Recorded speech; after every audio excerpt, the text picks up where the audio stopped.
Mawubi Yona, spread the word. Hallelujah. Amen. Amen. Amen. Yo, wana mausi. Yede urade ase. Ka bokwe no hu. Enibere so. Ehane wabua ge kisekope. Mama ya boa wo kisekope. Ne wabua bi no hiyo. Ye mboa ya nu. Ne wabua ge jika. Ye oma ya boa ya nu wa anse. Wake Yesu Kristo yakari ndikeye ni. Ye ni Yesu koto nsa didi. 3 Mose 23:5. 3 Mose 23:5. Hallelujah. Amen. Wake Yesu yakari ndikeye ni. Ye ni Yesu koto nsa didi. Lono ko babi kan. Obi obi sese. Meniane Bibli wo loko wa ye ni olo. Danti na ba ye na ade asansa muke didi. Alo gbokwe loko wa ye ni. Anase enibere asamuke di urade didi. Lo kenu ko ke opede ko ke kai le o. Se obi se ye didi kai na. Apionu ni nu pe. Ye ye di onipa ni ye. Loko di adio ki ke akai le o. Ansa na ye ka se me de ka kai no. Lo o mala kan ko mando ke si o. Obi ba ka cho se. Ye birthday. Ikedi ma woda. Lo ke ye birthday o. So kedi na woda. Afọ we bi. Ye wo ne duada. Meni libi ni mai. Da ba de no be ni birthday no. Webi. E ma start ye we bi libi o no. O be di wo duada dan so. Hallelujah. Amen. Jana enge. Sa na de ti. Lo ke Yesu ke nye pe no ke kai mi. Se Yesu so mo ye bibi nkai mi a. Bene epele o. Sa na oye no no. Ya ne sare wa pi. E se wo tun ye me sa. Mo de ke amen. Amen. Hallelujah. Amen. Wande me na isiblema. Ya na na mo betra se titimbiri mu. No adio ke Isaac mau. Ya ka se Isaac Yankopon. Abraham mau. Abraham Yankopon. Ke Jacob mau. Ni Jacob Yankopon. E hawa no memla. Wo oma ya na no mbra. Ne aye no. No mu di su. Yesu humba. Ne Yesu su bai. Ne ho e ba ye no. Di su obedi su. Ne ese kaseli o me. Odan ma ne suafo no. Ne ne kasi kaseli o me. Ya odi me suafo no. Ekede wo hu. Okay, odi ka che yen su. Wele wo hu wa ye no. Ne Yesu eni su. Amen. Amen. Lo ni no wa ye no. Ebi anu na yekedi no. Ache he chomi ni eni. Ya friend say awotie aduane. Hallelujah. Amen. Keke e abeka ni eni gugu. Onka ya aduane bi kake. Lo tuna ni ko me hindi egesi o. Obi mu ka say Benize be meje Egypt yo. Emira Israel for free Egypt no. Lo acho aheke de Egypt bi o mahi. Won ma to won free Egypt for ho. Eno na eni o cheke he chomi ni eni. Nti na afra aduane say awote aduane. Wo be nyanwo yi. Oya tro. Hallelujah. Amen. Obu no ko to ya. Ti e bibi wa ha. Paul. Why ka le ya Egypt yero? Yan hwe say Paul ka tra Egypt da na. Ni gbe Egypt yero. Wa ka tra wa ka ya ko Egypt da na. Hallelujah. Amen. Ni gbe Egypt. Wa tra Egypt da. Hallelujah. Amen. Leke enene me na hi Egypt yo. Won na mo ka tra Egypt no. Akane aje Egypt. Esan so mo free Egypt. Na acho aheke de le jon. Won mo ti won free wo. Na ni eni ya pre he chomi ni eni. Na aduane na ke awote aduane. Na Paul Egypt ye. Na so won say Paul wan tra Egypt da. Na bi na le e ya ye ma ni o. Na itina nso ka bi sa awote aduane. Hallelujah. Amen. Yesu Kristo. Yesu Kristo. Ke e kaseli o me o. Wọ́n ní suafo no. Ahi Egypt ye. Wọ́n máa tẹ̀lé Egypt da. Na bi na mu aye he chomi ni eni. Ní ìtàn ọmọ sùn bí àwọn tí ebi àní. Lo he chomi ni eni no. Àwọn tí ebi àní no. Ko ma na ye Luka. Wọ́n bẹ wọ Luka. Ko ma na ye 3 Mose. Wọ́n bẹ wọ Leviticus. Ko ma na kan ni eni o. Wọ́n bẹ wọ sẹ́ ebi àní no. E abeka ni eni gun. Àkàyé ebi àní kẹ̀kẹ́. Se e apeni eni ko. Wà kí ebi àní bi. Ne acho he ke ha Kristo. Wọ́n ti ho àmọ́ Kristo. Ne wa ni ma bi o mi hu. Yẹ́n nana ló mú mìíràn mu. Acho he ke ha ma wo. Wọ́n mú sọ àti ho. Na chele he chomi ni eni. Àwọn tí a tún bí sẹ́ àwọn tí Lo ko ye ni eni no. wọ́n kẹ́ di ebi àní à. Ehia no susu oyi. Ẹ̀yìn náà sẹ́ wọ́n bẹ sùn kiri. Elo ne Paul de gesi o. Wọ́n ti Paul ká sẹ́. Ko ma ba yi. Sẹ́ wọ́n bẹ di à. O ya oyi bi. Susun tiri. E ko ma na kan ko ye mo cho we mi ni o. Wọ́n bẹ wọ́n sẹ́ wọ́n kẹ́ di òfin ebi àní à. Oh, Jesus nko be. Ẹ̀sùn bí ẹ̀rẹ́ di mu. Ni ko wo apre ana bi o bu o he. Obi mu kọ́ ọmọ pa ẹ̀wọ̀n bọ̀ ọmọ nìyí. Yesu le kan ni o be mo. Yẹ́sù wa ní ọ̀nà ìṣẹ̀lẹ̀ yẹn náà sẹ̀ ti dà. Ka otu we yi o. Wọ́n ti wà. Ko ni e be me ga la. Hallelujah. Amen. Lord, ni eni osisijio. Eduane na se kyerɛ ne sɛ. Kyani eni kun. Nye eduane kɛkɛ. Lord, chabine aje Egypt yo. Nye sɛ ɔmo fi Egypt no. Na acho ahi. A ɔmo ate ɔmo. Na ye cho he cho ni. Ne efra no sɛ ahotie eduane. Se bo ni eni okayi. Eduane no sɛ wodi a. Nyamumi. Ɛwɔ wo no. Eto ayesu. Ɔhyɛ wɔ ɔmo ahyɛ so deɛ. Ega to ne wa no mumenga ye. Eduane na yɛ na no mu di. Ega asiye Yesu. Ɔgyina ɔmo Yesu. Ne nyama mu wana kadi asinya tuwo manyane. Eduane mogya no ne yɛ de hyɛ ɔmo fie ne nso. Lo age kadi sinya tuwo here. Ɛsi yɛmfa hyɛ Left word. Epono no. Left word. Ke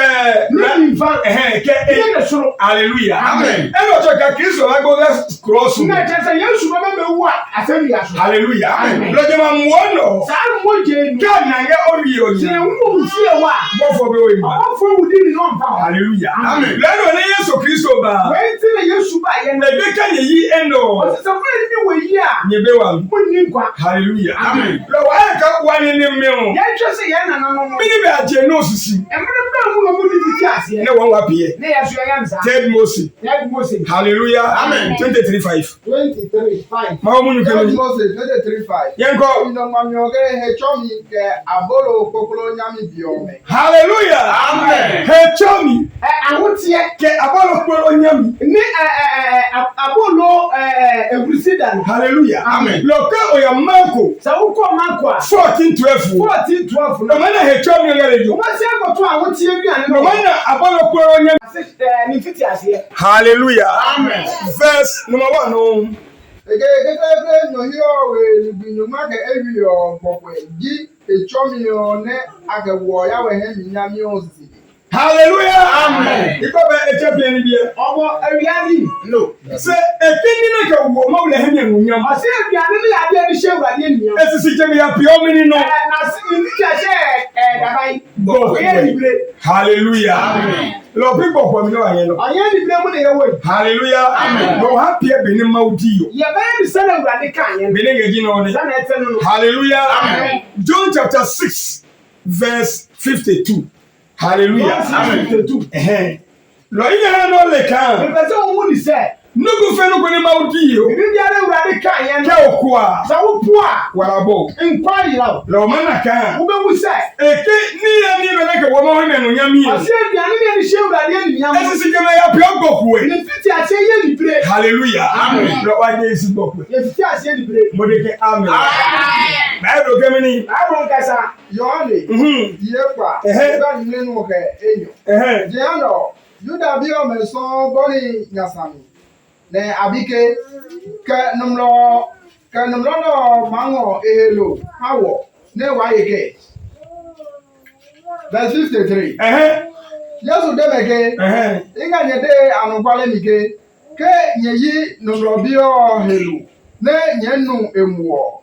Nyebe wa minai. Hallelujah. Amen. Luka chapter 22:14. Hallelujah. Amen. Yesu demeke o. Yesu ka jo mo se. Inga nyede anukwale mike. Ka no kwa kira mo se. Ka nyenu numlo bi o emuo. Se ma nu mo ni papa ni moja. Ne nye helu. Na mo ndi ne wona mo a. Wala be. Nkwa ni mo. E ma be la pa. Abe ya tro. Ala be anukwale. Abe ya no kure. La anukwale yo. Abe no kure. Hallelujah. Amen. Lo ade wo ki o. Wo ka je se. No sisi chi. Ade ni fiti ase no. Gokwe.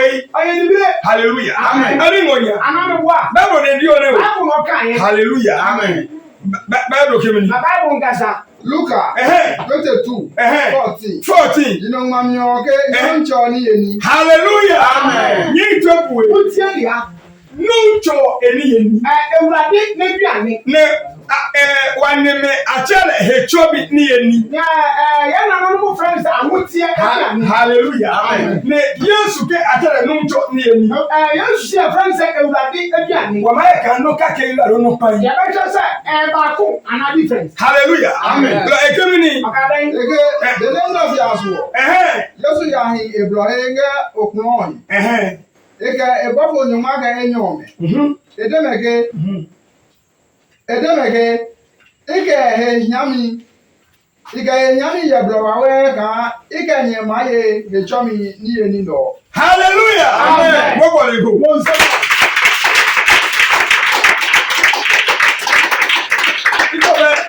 mi tẹ́ kù fẹ́. Wọ́n ti yẹ mi di ẹ̀. Ẹ̀kyẹ́ ní ntọ́ ni yẹ di la alẹ́kyẹ́ ẹ̀kyẹ́ mi ni. Hallelujah. Bible ga wẹ́kì yẹ. Bible ni yẹ edwuma. Hallelujah. Bible ga wẹ́kì yẹ. Bible ni yẹ edwuma. Hallelujah. Ní ìjẹ́ sisi. Ó fi ti àṣẹ lò. Eke ní ntọ́ ni yẹ ni. Ọ̀sẹ̀ Ewurade aduane. Bẹ́ẹ̀ni Yéṣu bá tún yìí. Yéṣu bá kasa no. Ìbáraẹni bẹ̀kẹ́ ní ntọ́ ni yẹ ni. Wà á ká kyerɛ mo sɛ Ewurade adidi enu. Àkyẹ́ ẹ̀kyọ́ mi ni. Yɛfrɛ no ahoteɛ aduane. Ẹ̀rọ nínú wa ni wọ́n mẹ́yẹ yẹ. Deɛ nananom di yɛ no. Ní ti tu wọ. A ɔyɛ dwan no. Lẹ́yìn wọn ni. Ɔno ni. Lọ́pẹ́ tu ọba. Àfi no dwan no aba. Hallelujah. Amen. Ní tu ọba ní ma gbọ́. Dwan no ba so obewu. Ní ẹsẹ̀ ní kẹ́ gbú wọ. So ɔnsɛsɛ so owu a. Agbẹ̀lẹ̀ kọ̀ mu. Yɛ ku ni bio. Ẹnọ yẹn ẹ̀kẹ́ sí o. Nti na ɔka sɛ. Àbọ̀rọ̀ nà má pè é yé yẹn. Àfi àbúrò ní bàbá àbàdàn nínú ho. Ní mbọ̀ má pè é ní wọ́n yẹn má pè é yé mu. Na wọ́n ní bàbá àbàdàn ní ìlú ọjà. Hallelujah. Amen. Kó ní ọ̀hún lọ kẹ́kẹ́ yìí. Ní ẹ̀mú fọ́ ọ̀nà yẹn mi nká yẹ. Lọ́kẹ́jẹ́ lọ sẹ́kẹ̀ máa nọ. Ẹ fọ́ ọ̀nà ìjì ní ìbànú. Lọ́kọ̀ bí tó. Yà á sẹ́ nkú dàbí o. Ṣé wáyìn ká bọ́ọ̀lù? Wọ́n ní àbọ̀lù. Fẹ́lẹ́ wá ní yeye wọn. Wọ́n yẹ di. Sẹ́kẹ̀tìrì lẹ́jọ́ ìhìnà mi kù. Sẹ́kẹ̀tìrì wọ́n ní ìyá mi bí ewu. Ike nyami yɛ bulɔwa wɛrɛ kan ike nyama yɛ tsɔmi ni yɛ ni nɔ logo mana amalehu. Hallelujah. Amen. Ẹ̀yẹ kyẹ́kẹ́ ní ntọ́ ni yẹn lọ. Ọ̀fẹ́ ní ìwúrọ̀ ayé nìyí àná. Sẹ́kẹ̀ ń kyẹ́kẹ́. Ọ̀fẹ́ ní dáhìn jọ. Lọ nínú ẹ̀yẹ yẹ bile ma. Yòówù dín ní tètè nù. Ní ẹ̀kyẹ́ lè hẹ̀ tsọ́mi ní yẹn. Ayé fẹ́ na àwọn tiẹ̀ bí àná nù. Ọ̀nà ọ̀nà jẹ́ lọ ni o. Ọ̀nà àná yẹ wòye. Ní akẹ́yìn wọlé gbọ̀ pé. Ọ̀nà ní ẹ̀sìn ìdí nìyí bílẹ̀. Hallelujah. Lọ kẹ́ ò lì o. Sọ wọ́n ní mu a. Lẹ́pọ̀ lì o. Wọ́n ní mu. Lẹ́ wàá pẹ̀lẹ́ yà bí wà nínú ẹ̀ kó Yàrá báyìí. fi ń kó ẹgbẹ́ mi sí ẹ̀ nànà nù. Hallelujah. Second Moses 12. Hallelujah. Amen. 15. 12, 15. Hallelujah. Amen. Bàbá yà bí mi ẹ̀ kó ń báyìí. Yẹ̀sẹ̀ kẹ̀mí sẹ́wọ̀n mú bí ewu. Amen. Lọ tu ọdí Yẹ́sù wọlé o. Dwani ọ̀nà ni Yẹ́sù. Lọ àti agbètò ọgbọ̀kú ẹ̀. Ọtí yẹn kú dwani ní ènìyàn. Kẹ́ olípẹ̀rù gẹ̀ gbé tìlẹ̀ ní. Sọ́wọ́n ní lẹ́yìn ẹ̀mí kẹ́tẹ́kẹ́tẹ́ kú dwani náà. Hallelujah. Amen. Kẹ́ nòkòkè wàmà yà wù. Obi si ẹbí kó ìfúnnu. Wàmà yà mọ̀tò náà. Yẹ́bí kó ànàpá náà. Ní ọwọ́ sí lu. Wọ́n dẹ̀ sáá. Bọ̀bọ̀ ìrẹ́tì. Ẹ̀mẹ́ ẹ̀ wọ́n nù mọ́mí ẹ̀ sá. Lọ́gọ́jọ́ yà wù mí o. Ẹ̀mẹ́ ẹ̀ wọ́n kó ìfúnnu. Hallelujah. Amen. Ọkẹ́ mẹ́rin ẹ̀ wù. Wọ́n ní wọ́n á nà ẹ̀kọ́. Mọ̀tò ọ̀ma ní òkè sí o. Ẹ̀fúnnu ẹ̀ mẹ́ta jẹ́. Ibà mú un lọ bẹ́ẹ̀. Màkà kéwù sáá wà má. Lọ bẹ́ẹ̀. Yẹ lọ nínú yẹn hàn kẹ́ kìsẹ́ kọ́pẹ́ nọ. Yàrá mẹ́mọ́ wò kìsà pọ́pì. Láyé. Ọ̀yẹ̀já. Ní ma pili wọ kéèké musu fẹ́ musu mi. Ọba nsàdé wọn fi musu bí ẹ̀fọ́. Hallelujah. Amen. Nìkẹ́ ń bu o. Sọ wú a. O ma nná wà la. O bẹ nyẹ nkọ. Kàní ni ma wuli yìí o. Ẹ̀sánṣẹ́ ni Ewurade ká yẹn. Ọlọ́gẹ̀ pé o. Ọ̀nà mi yẹ. Eke mi ni. Ọ̀kadà yín. Second Moses 12:15. Yìnyín wọn yọ kẹ́ abọ́lọ̀ kọ́kọ́rọ́ nyàmé bì. Agbọ́dọ̀ gbọ́dọ̀ yẹ mi bè. Àbúrò ewurusida. Hallelujah. Amen. Nígbà bẹ́ẹ̀ kọ́ òyà Marko 14:12 o. Na wọ́n twẹ́ Marko 14:12 náà. Lẹ́hún mi ní ìmọ̀gá lè Yóò yí. sọ dẹ́ ní akyerọ. Bí agbọ́dọ̀ gbọ́dọ̀ yẹ mi o. Ọ̀rọ̀ fún àbúrò ewurusida. Hallelujah. Amen. Wọ́n ní ẹ̀mẹ̀ kí mi ni. Yẹ́nà máa mú kàdá yín. Ege kàtí kékeré nígbì ọ̀ kẹ̀yàsí nígbì níbi pa àbọ̀. Nyẹ́yẹ abọ́lọ̀ kúlọ́lọ́ ọ̀. Nyẹ́pá masa bẹ́ẹ̀ni ngẹ́ bí ọ̀ mẹ́ àmì. Hallelujah. Amen. Nyẹ́pá masa bẹ́ẹ̀ni yẹ ti yẹ yọ mi. Oúnjẹ ẹ̀fáǹsẹ̀ ẹ̀bíàní dada ànáṣẹ́ ẹ̀bíàní èyí àánú yóò fi. Hallelujah. Amen. Nìkan bá 1 Corinthians 5. Mo ká ẹ̀fẹ́ mo ń lọ ẹ̀fẹ́ Oh, there you go. Tell about 1 Corinthians 5. 1 Corinthians 5. Verse 6. Masaji yaya bi. Ẹ̀bíàní àpọ̀ no ọ̀nà mi bọ̀ ni. Lọ́kẹ́sì ní èyẹ̀mbì. Sọ ọdún ẹ̀bíàní di mbra. Nàgà announcement yẹn. Wọ́n mú ma announcement à. Bóyá ọ̀yẹ̀ ló fún ẹ̀. Wúṣọ̀ wúṣù yìí. Kò yẹ pè é yà mí. Máa ń kọ́ nkẹ́yà bọ̀ ni. Ló bá yẹ fasting mi. Nà má wúrò bẹ̀ kẹ́ ẹ̀ fásitì. Nígbà wà ní fasting pé. Ẹ̀yẹ́ fásitì náà. Lóyè máa ń dé eke. Àwọn ń kájẹ. Àjọ méjì mi o. Ìjọmọ̀fọ́. Ẹ ọ̀pẹ lọ jí mi o. Ẹ̀mí. Mo kẹ́kẹ́ mi o. Ẹ̀mí o. Máa ń kúrò pàṣẹ àyà pé yà. Ẹ̀wúrọ̀dé ìjẹ́ ìwọ̀sẹ̀ fún báyìí. Hallelujah. Amen. Lẹ́dọ̀ ọ̀gẹ́ proverb. Nti ọ̀ka jẹ́ wọ ẹ̀bẹ̀kú sàn. Hallelujah. Amen. Chapter 15. Ètí nínú. Verse 8 ọ̀gẹ́ sí yọ. Pàṣẹ àyà prayer. Àpàṣẹ mpa ẹ̀bọ̀n náà. Ebi tí- Wọ́n ní mpa ẹ̀bọ̀n náà. Hallelujah. Lọ́mọ yóò fún ẹ̀. Twa wúṣọ yìí. Ní ọkọ̀ bá yẹ ní. Ní fọmọdé Ewurade. Hallelujah. Amen. Eke mi ni. Ọ̀ka bíbí. Ege kàtí kékeré nígbì ọ̀ kẹ̀yàsí nígbì níbi pa àbọ̀. Nyẹ́yẹ abọ́lọ̀ kúlọ́lọ́ ọ̀. Nyẹ́yẹ abọ́lọ̀ kúlọ́lọ́ ọ̀. Nyapa masa pemi nyawi o me ami kaje kekele ligbio. Mo nene o ma ye masa no ko. Ama jemo we kaje Israel. Hallelujah. Yin wa no fine. Ayensa o be hwe wusu yie. Ko ye bi pay. Na wan ka ya boni. No ba ngura pa ka joma yin ki wo. Na wan makase mi o jomafo. Hallelujah. Mo Kristo follow. Wo a wo yo Kristo ni. Yin no man mi no legacy.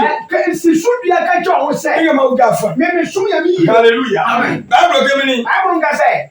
Ege kekele ligbio. Ke ligbi neji pa go. Nye kogua. Ne nye jayawe. Hallelujah. Amen. No ba kwa enya. Ya ko ya no. Ko wa jama. Ni suru ba se. Ege mi ni. Okadai. Ege abotu no ko jama ligbi enyo. Ni no ma Ni ege nile no ma ye be ne nyama ho. Hallelujah. Amen. No ba cho ye ni. Wo ba nse wa didi. Hallelujah. Amen. Fa nuncho ni eni. Ewurade didi e. Echi we ni eni. Onti aduane kwan. Ade ni ba jama wo. Asemo me so ewurade. Ni de ba ye ni yo. Na mo me di ewurade. Sekenye ma. Sa mo ba. Ne ko tu no pakole. Na mo ye di o. Se ni ma ye le o. So do na mo me di dia. Ye ori ni. Wonu anu mo. Hallelujah. Amen. Wada bi nuncho ni eni. Ya fa say mo ko onko ewurade bi. Ewurade didi. On do kwada be ni cho ni eni ma bi. On mo kwada ro pe han le. Okunu mo ko na wonya me ma no no. Hallelujah. Amen. Ekemini. Ege ye abolo kworo nyami bio. Eja ga jama alibio. No ne ije enyema wechonya. Keje Egypt ba no ne. Hallelujah. Amen. Ekenye. Asibudi ega wanne mu me. Ya na no. Beni ma jeme. Fa no be yi wo mo. Ejeme wechonya. Oyi wo mo abusiano. Lo eno pe o kai bi no. Wo yi nka ye ta. Ke ha ma ubi mi. Odi ma ya me ma. Hallelujah. Amen. Ekemini. Okada Ege loyo. Ye ligbi no. Ne ebe noko ne efo fi ka mla hanye. Kenyina kemaya ni. Hallelujah. Amen. Ye libi no. Wundi dey mami. Ni pemla. Enyamra. Ni funsi. No. Kenye bi me. Won fa no mama. Ke aneni. E koda. The root of Jesus in The there. root of Jesus no. Nuncho ni eni. Ewurade didi no. Gbogbo ma yi. Eni bro ni e bedi. Wa bi e shaki. Ye ndisa. Hallelujah. Amen. Ekemini. Okada Ege nyeboni abolo kworo yemi kaje kekele nyohio ligbi nyuma ke ewio pokwe. Hallelujah.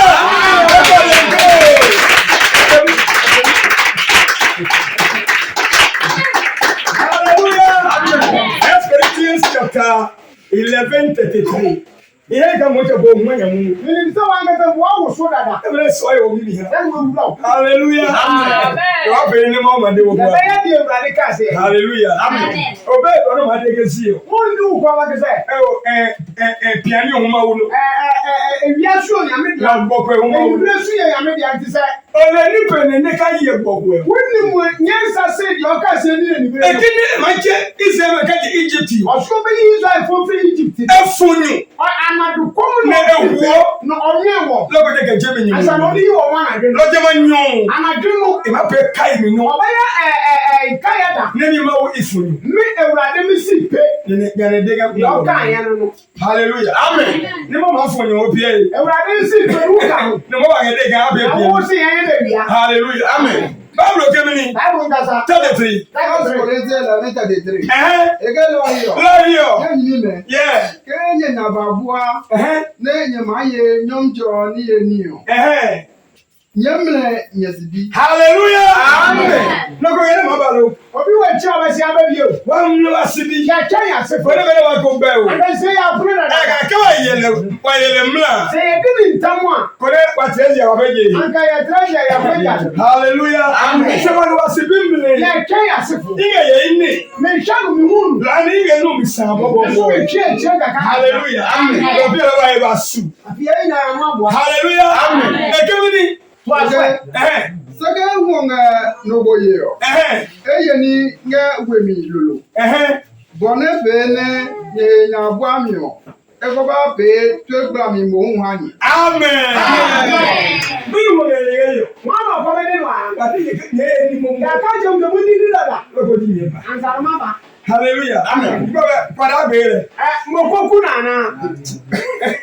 Padà bẹ̀rẹ̀. Mo kó kú nù. Hallelujah. Amen. Èkí pẹ̀lú fasting. Ọ̀sẹ̀ máa yẹ fẹ́ẹ̀sì nù. Rani ibẹ̀ ní tọ́ni yẹn ni. Ọ̀nà tí mi tún bí ní ewúrẹ́ adé. Hallelujah. Amen. Yíyá mu ànúkwalẹ̀ tù mí. Mi kánú kúrọ́ ní pray match. Bẹ̀rẹ̀ ngẹ̀ yín náà ni. Sálẹ̀ tẹ̀lé nù. Hallelujah. Amen. Lọ́wọ́ bá nà ká ń gbọ̀ kú èyí o. Ẹ̀fẹ̀ wúri sẹ́ ẹyẹ ní pray. Hallelujah. Amen. Marco 14 verse number 17. Hallelujah. Marco 14:17.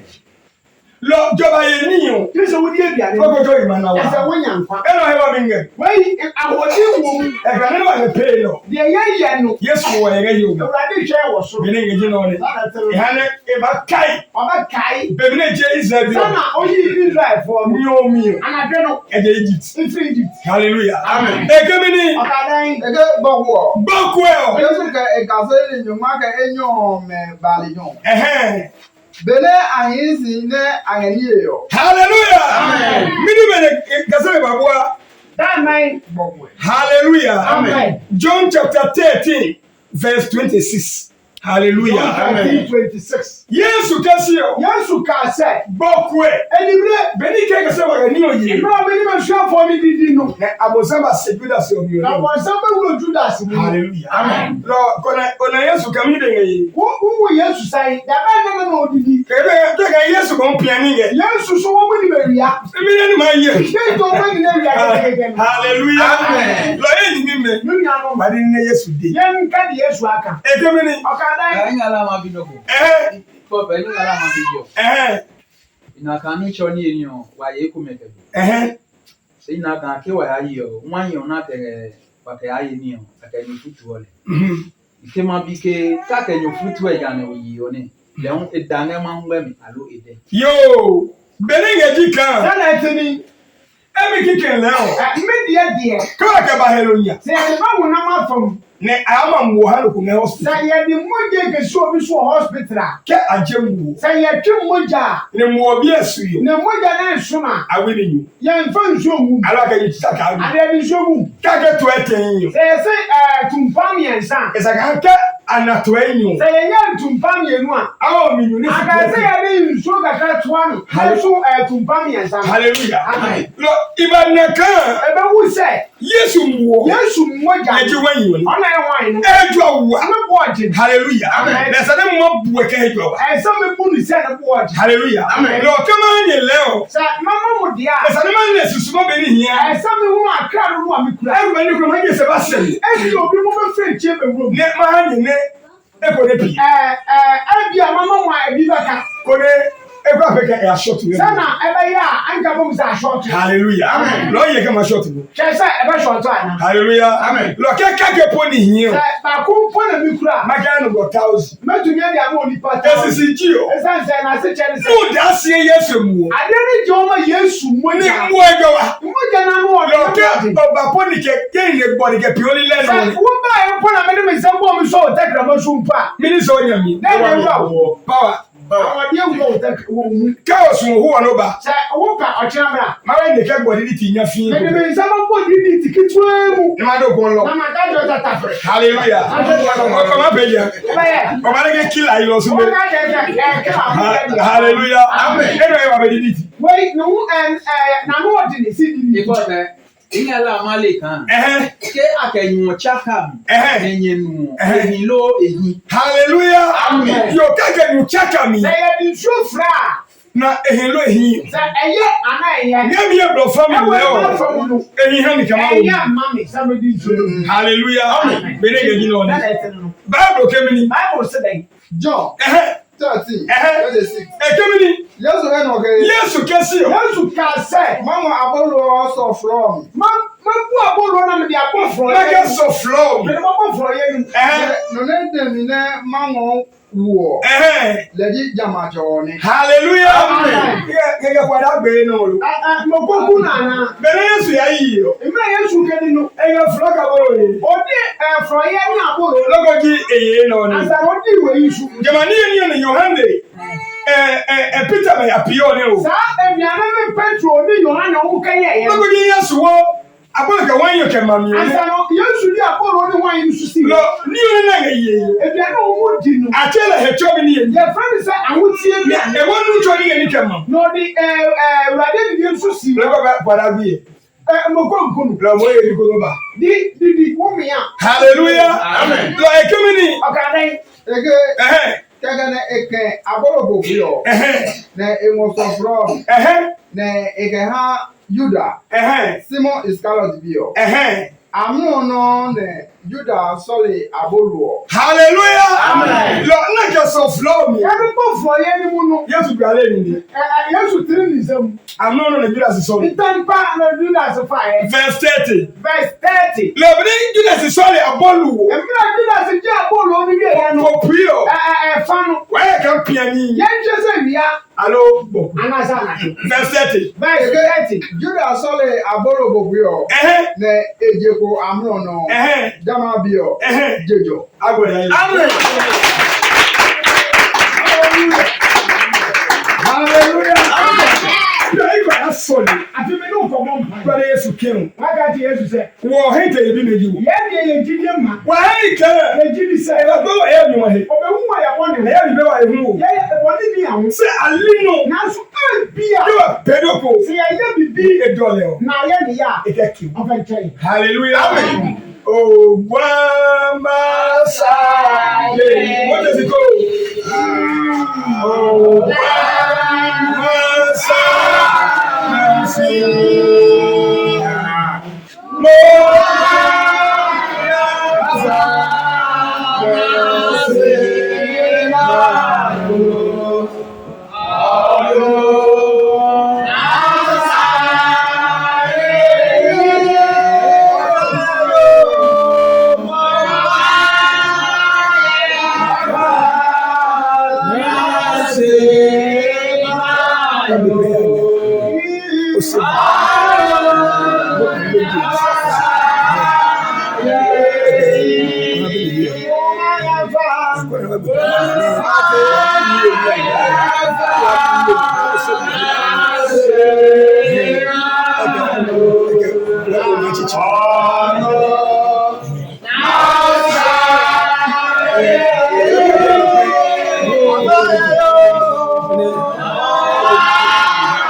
Now, okay, come from Moses. Chapter 9. Verse 9. Chapter 9. Verse 1. Verse 1. I come. Benaya kekere ni. No, we did the kind of coming awahebu. Obi mo want La yo na ni. O want to be a nibi. I am mosing. O ko mo say chan. Na die. O ka ka chan. Na kenye mle. O se mo chan. Mabi mawu. Bi ka mi se urade. Ni ma temi. O ka chan me no. Abadi. O ko mama ne. Benaya bi mawu. O ka mi se urade no. E je me ki o. O ka cho mo se. Amani maye. O mo to be di. Se aye gboku. Na so ye ni bre. Lo keli o ma ye gboku le o. Eni na ni bre dia. Ma woni na wo mobo. Urade wo ya mabo. Na ke am ko be wa yi. Na sampum so wa ya ho a. E je ki o. Afa nchan. Mo sorry. Yes, o. Ma je ko ko ajo ye de ke mo. E yo nyo ko bo bo. O be lo po si lo ngba bi. Yes, Jesus lo wa. O wo e ye no ye. No yi wo.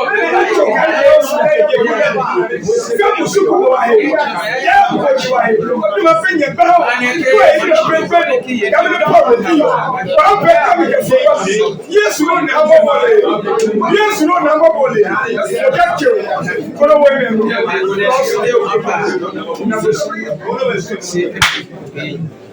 Yes o di pe wa go bo ya si lo. O be lu akeye o ni. O ke wa ye ni o ko ngwa to me keke. Lo to me ni wa hi o. Wa he ka ke wa ye ni o. O mo ma fo keke. Amen. Be ni se bi wa ye ni o. Second Chronicle 33:13. Nemna he twawi o. Ayo to na gbe.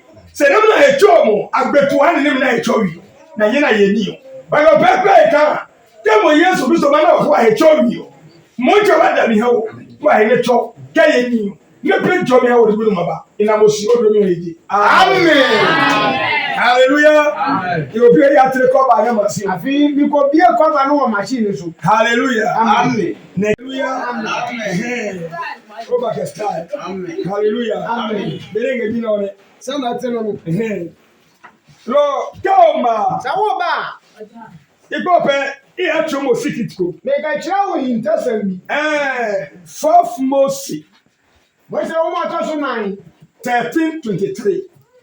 13:23. Tindu mi ansa ni jomi aduanu mi ansa. Hallelujah. Amen. E atwomo staiko. Hallelujah. Amen. Ne style odika. Nini. E atwomo staiko. Me ka kira style no style ne se. Ne style odika. Style ne se. Ka atwomo. Se ya nkira wo a. O ma ye nyu hewa be. Wo ba di aduanu so ahodi ni. Hallelujah. Amen. Lipope ka owo abolu. Se wo fa aboro na. Jenya oyimi keon. Ka wo tirim se. Yesu helu. Yesu honam. Ne yakwe oni. Na me ka di. Keke o ba bi de tawo. Wo ba sa wo we. Hallelujah. Amen. Loko wanyi. Sa wo fa wine na. O ma dingo oyimi keon. Ka wo tirim se. Yesu muoni anu Yesu muoni. mo ja na me ko no. Hallelujah. Amen. Loko je ba tuni o. Asa na be ye. Ko ni secret ndo. Se wo ni wo hintasam. Lebe ne wa here your stormy. Se be e ko to store no be ni wo asa. Hallelujah. Amen. Lo e po nya pe. Aye wo Mawubi Yona hinye so boloko ne e ga tumu. Hallelujah. Amen. Wa ka so bolo ga ba lo. Ga so bolo no Bible dum. Hallelujah. Amen. Aye. Ni na hami for 4 13:23. 13:23 ami. Again, Ma ga so bolo ngam lo. bele asu Ga so bolo no wo ma. Amen. Amen. Again, bele asu escort kon mi. Bene asu esko komi o. Apo wine chokoni kage. Apo wan chokoni kake. Wo wo twa wine drum ba ko. Ke eno wine yibli sawo kage. Ke enu wan yibri mi o saw kake. Yele yo. Hallelujah. Amen. Ibabe dambe de mwakati. Dambe de mwakati lo. Number 4 yentam. Ka ke kwado sawo wa keke. Ya fra se ka sa ko du sawa otisan. Ati chiro lo. Wa ti timu.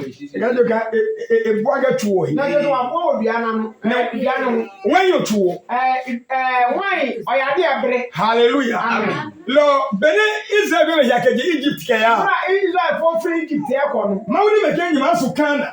Ya me ka chon so bo be du kana. Lo zuba ka no yi. Aya asase paso. Lo Mose cho wecho nyunwa kenyu. Mose suma ebusuan ko du mienu. No kaka. Baako. Ni ayi yezuba ne ma uke hame. Wọ́n kò ṣe asase na Awurade de ma wọ́n. Yazuba hilo. Sẹ asase ne yẹ. Lo Mose ke kenyi ya ne ya na zuba. Mose ka jọ sẹ mo kọ to asase na. Yezuba kaka yi. Yes asase papa. Nyama na akutu. Mo be ni ke wo akutu. Nyama na ngoko. Mo be hunu bobe. Ne nyama na jalese nwan. Asare mo ko hunu nwan aba. Lo kenyi ma. Sa mo ba. Nye pueko. Mo ntwabi. Ne ne ka chuchi. Na mo fa bia nshom. Ne ye ukeba. Na mo so ma kira bi. Lo na ya. Mbe o ko ye no. Apo wan sawu kake. Wọ́n mo twa nwan drum baako. Lo je lo re. Oni ni. Wona bene ga ha. Wọ́n sa na ti. Kiko ji sawu woni. Iwe ni afa sa sa wo no. Ne ga achichiro wi. Na je andi tim. Lo ne Yesu mwo yi o. Yesu mo ja no. Kaka ko tu pe be yi. So mo de ekuso ya enye yie. Kaka ngoko pe be yi. So mo de wo be ni ya enye yie. La asana wo wan je pe. Ese de wine na ye. Hallelujah. Amen. Lo eno he yo. Wan yo be de ngi no. Wine no de atini. Le baba o ma ye wan mu ne no. Wo be ni wine, wo be no wine ne. Ko re ka ge ka sikiri. Na hwe se sugar na. Ko le ba gbenya be lo man na. Sa wo be wu omu no. Ne wan no male. Na wa bo mi amade. Ma wo de ejo. Ya mi shira. Hallelujah. Amen. Verse le yo no. Verse wo bi e. Again, bele asu escort kon mi. Apo wine chokoni kage ke eno wine yibli sawo kage. Yele yo. Ne agbeti ni enyo wole jo. Ne akura nge apo. Hallelujah. Amen. Na ga chombo si. Almost why o ko so be kire mo. Hallelujah. Amen. Lo ayi mu ne no. Ano no wo kedi ni ne de. Lo bu wan yo mitwe. Tie wine ni de ti. Ogwere ge sikiri. Na ga se sugar ni. Hallelujah. Wine sugar. Hallelujah. Amen. Bene ge jino ne. That tell no. Matthew 26:26. Matthew 26:26. Allo Mwana bongwelo ayam. Bongwelo ayam be Paul no. Many a Paul there no. 1 Corinthians 11:23. 1 Corinthians 11:23. 1 Corinthians 11:23. 1 Corinthians 11:23. Ke ana. So mwa. Ne. Awuka. 11:23.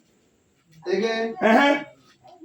None ina kaje nyonja demio. Nune ina kaje nyomcho demio. Yabi yo fra wadi nsemu no. Lo ige hanye no ne. Lo ike ngenye hayo ne o. Ano na me de mamu yi. Ka nyomcha Yesu o. Ka nyomcha Yesu o.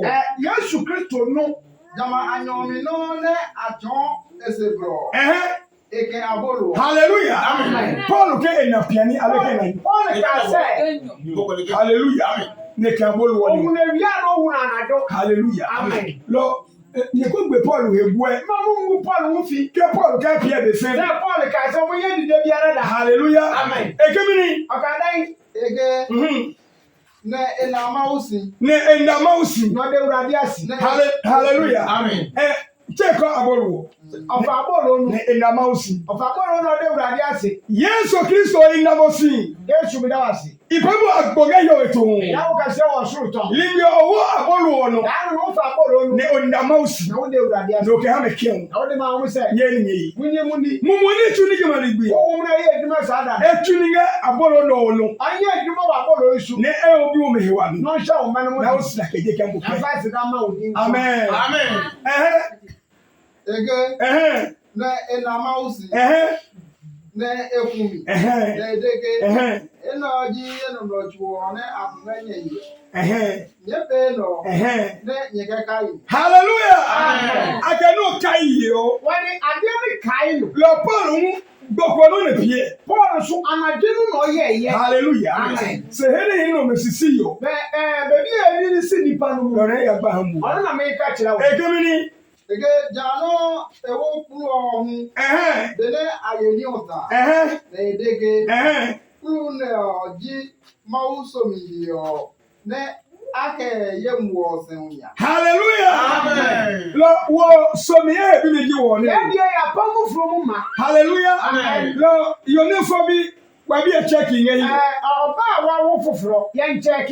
Yo ne pe ya ni wa bi e check Oba yen. wa bu ni sa yen check. No go ni ata esano yo wa bi e check Obi yen. oni na nkasa ne irada yen check. Go ata prayer na wa check. Say wo ne wo kwa twem pra dia ya ba check. Hallelujah. Amen. Ede energy yemwo. Oso wo na ye mi moja. Na ke so ma so mi ehi yo. Ye die si ni apabo for na. Lo ko ya second Moses 24:1. So wo kwa check second Moses 24:1. Israel yo me na check ayani. Israel for man no mo check o bu o mo nsa. Na a check ke afobi yo. So mo check sa na o mo wo ba fufra. Me la tombo na ke so wanya. One dia ye di odwan moja na ye nso anu ma. Na aye so retumi yo. Mo kwa so. Se wala Yesu emwo. Ye die Yesu moja. Lo wa echo. Ni awote. Hallelujah. Amen. Na ka yo pay ani. Sa wo yiri bu ni nsa. Okay, one singer sa. Mo ne na kata ba ko so. No equal pay oni. Na wo za to wi am pro. Hallelujah. Amen. Agoda Yesu ko.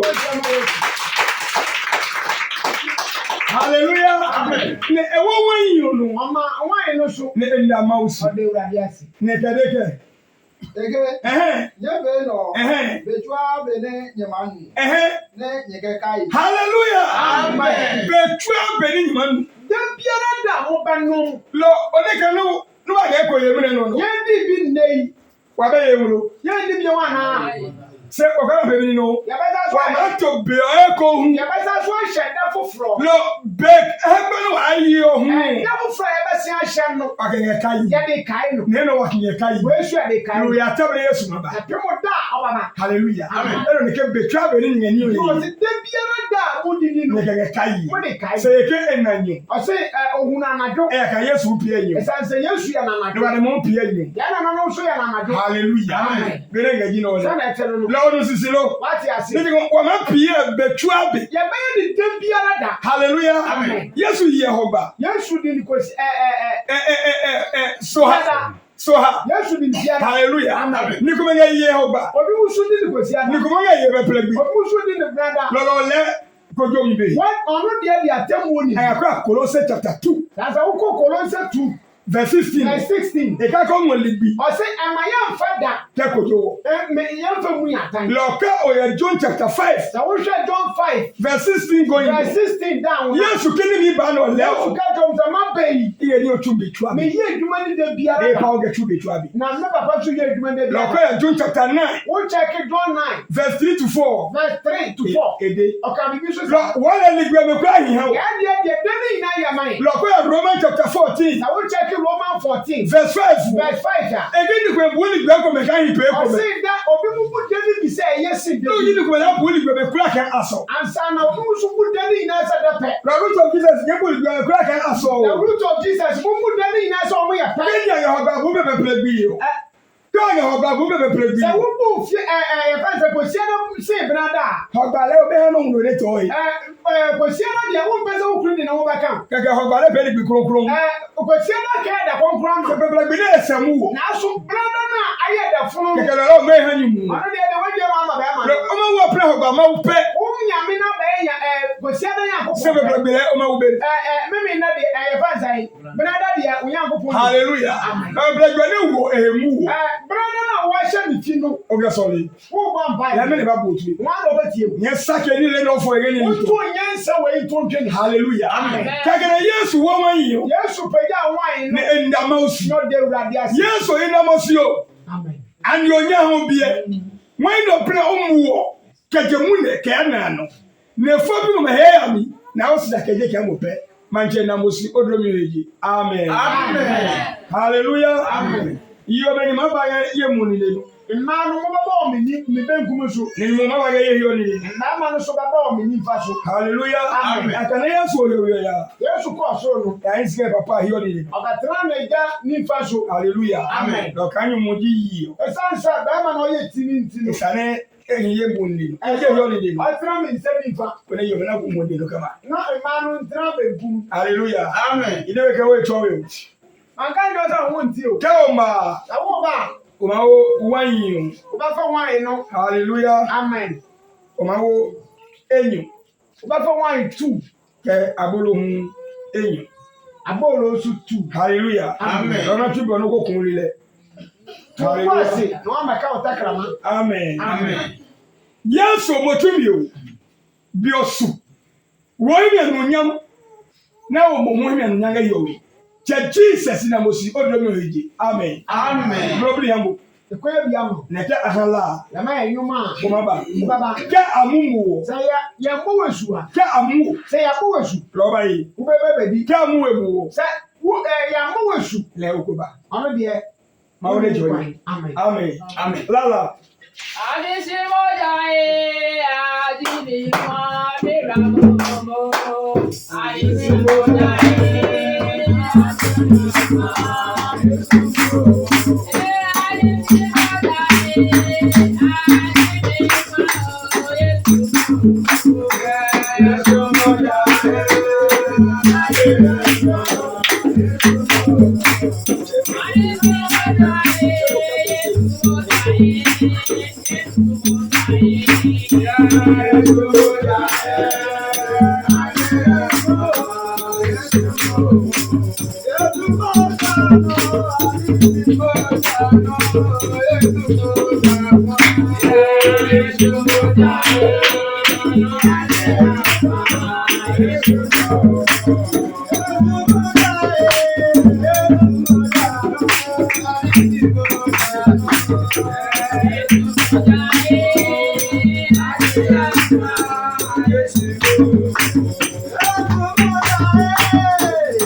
Hallelujah. Amen.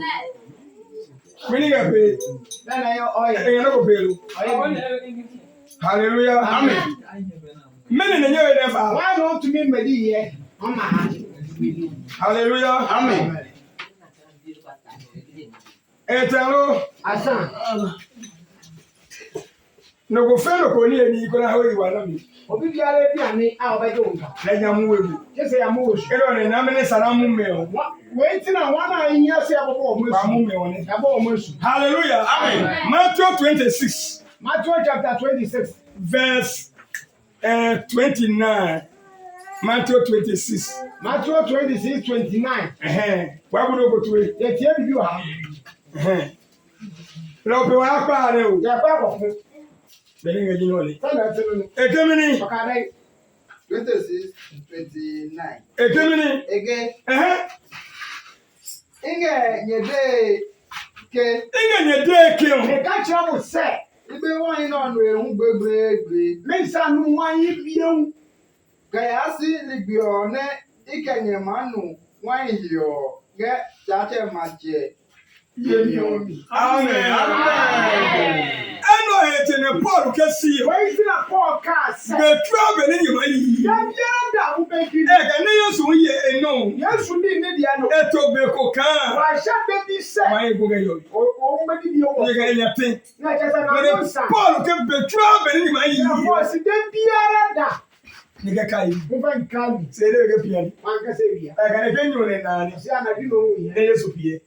Ah, yes, we Lord, I can put a batch of yes, Lalo. Which is a poor man say yes, we I very much happy. want to be the same. I let you off.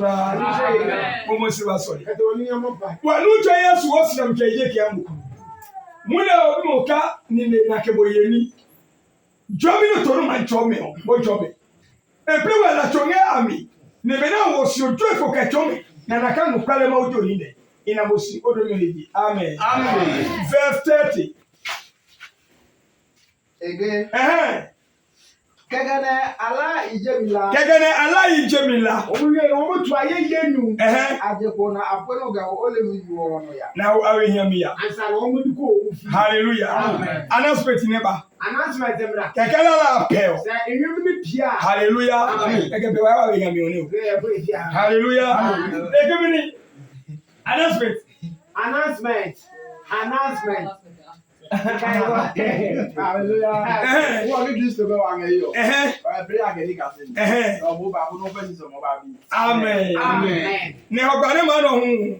Yes, we are ma. Kwesi ada be no. Wa na fole agbo. Ya wa afalebo. Ne wa masi. Ah, bobo. Ezane nye na 2 million. Esa bunye 2 million. Keke nye benye hi onya. Na mo wie moka. Hallelujah. Amen. Keke nye ya meni nye sampla. Wo do na mo twi ne de bia no. Sika no abuanya. Sika na ya boa no. Ye no guo. E wo ni ngo no. Wa na 43 million. Ye nya 43 million. Hallelujah. Amen.